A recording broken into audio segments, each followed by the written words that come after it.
Okay. Someone someone had asked me about tulpas. Yeah, these things are real, and I'll explain to you how they work.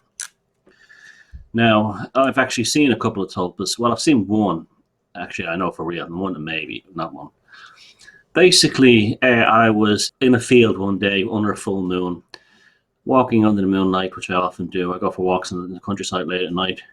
And one particular night, it felt very intense and very built. Something was very psychically strong. You don't have those kind of experiences. And I looked above a field, and there was a black mass moving like this. Didn't have any shape or form. It was a black mass, like a mass, not a mass, a mass formation, right? When I got to know the mothers of Turin, they were telling me that this is very common. The Luciferian orders in Turin originally came from Lucian orders and Luciferian orders in Sicily. And they told me about a piece of Sicilian folk magic where they used to bring these forms into shape, and they would do it through, what they were describing was what the chaos magicians call annihilation gnosis. And basically it was crucifixion, not crucifixion nailed to a cross, but you'd have a super. This is one of these don't try it at home kiddos thing. So I'm taking no responsibility for this. But basically, you had two people temporarily crucify you to take you into extreme pain, in order to perform a banishment or a hex or remove a hex or something like that. And they knew that this was working when they saw that black mass, that black form in the air, a tulpa, a torp form.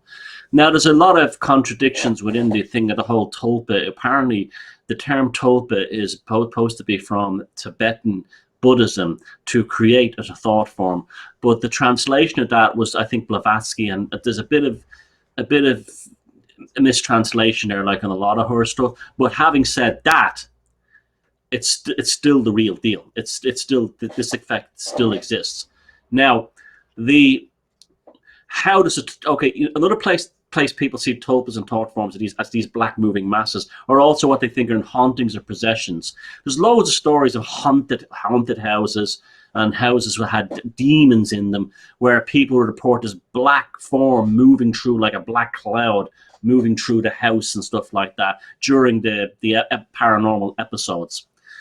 Now, also, you can actually get, if you have something that has more than one or two people's concentration into it, you can resolve it into something real. That's why I believe that the Slender Man and Shadow Man is real. Because in John Keel's book, he talked about the writer of this TV series, The Shadow, and in the apartment building that he was in, loads of people would listen to the radio, Shadow knows, very mystical, very intense radio shows in the old days, tube amplifiers, tube radios in the dark with the light, millions listening, very powerful generative form in the psychic field.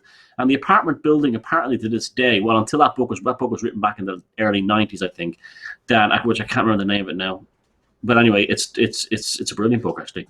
And it's the one that all the ufologists hate, because he has a go at all the UFO people, saying you got to get out this alien stuff. It was one of those things that made me love John Keel's work. He said the shadow is still seen in that apartment building to this day, with the long brimmed hat. And also there's the shadow man with the hat man. I believe that's a Sandeman Portman. And people, the same thing, had brought that thing into fruition. Is it a real entity and is it alive? I don't know. It's a tricky one, but I'll tell you how the black shape is formed. I do know how that works. If you are involved in some intense magic rituals, voodoo, literally reality is destroyed around you. Now, what that means is reality is destroyed. That includes photons. What happens is the photons collapse. Remember I told you a few months ago I actually made myself invisible in America? The same thing. The photons collapse. The subatomic matter collapses. Now what happens then is blackness appears, because there's nothing. It is literally the abyss, the void that you hear about in so many spiritual and ethical traditions. The blackness. That's what's beyond. That doesn't mean there's anything sinister there. It's just, this is the world. This is the beyond. This is, beyond anything. And what happens is it forms a shape that's irregular, and also it's volatile. It can easily vanish. It can't hold itself. So that's why it bubbles like a cloud. because it's difficult to maintain, and human beings can do it through extreme levels of concentration. So yeah, tulpas and thought forms absolutely do exist, but they're not necessarily an entity. They are a collapse in the field, in the matrix, that is seen as a negative space. I've been talking about the importance of negative spaces for years now, and we don't observe, like this picture behind me of the tree. You see the branches and you see the knotwork and the Celtic design, the lady over there, right? How many people pay attention to the negative space? That's telling you something too, because without the negative space, the rest doesn't exist.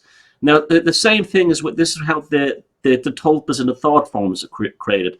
It's not that we're creating them, it's what we're losing reality. Reality is literally, we've a part of the subatomic field around us has just collapsed. And sometimes the concentration is so immense, it appears in the shape of a slender man, hat man, the shadow, and all this. And but normally, most people do see. A lot of people do see tulpas, and they'll just say, "I was driving down the road tonight, and I looked across the field, and I saw this black mass under the moonlight moving just by itself." Well, that's a telepathic thought form, and they do exist. It's a collapse in the field.